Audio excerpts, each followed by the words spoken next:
In this video, I'm going to show you how you can empty trash or delete a presentation forever or permanently. If you find this video helpful, I'll kindly request that you support me by liking the video and also by subscribing to this channel. Now I have here quite a number of presentations and I'd like to go ahead and delete one.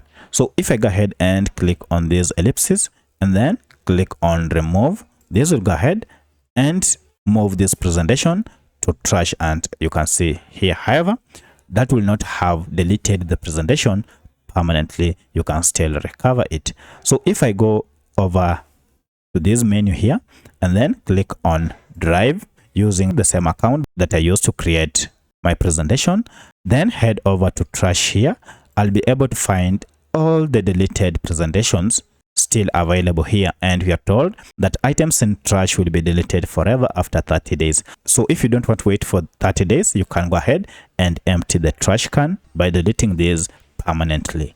To do that, it's quite simple. Just head over to these ellipses and then click on it and click on delete forever and confirm this. You have to note, once you have deleted forever, you cannot restore it. So you can do the same to all the other presentations, and this will go ahead and empty your trash can. Now if I go ahead and delete the remaining, now you can see my trash can is empty.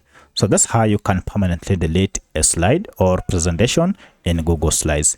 If you have any other question, kindly let me know in the comment section. Otherwise, thanks for watching and let's meet in the next video.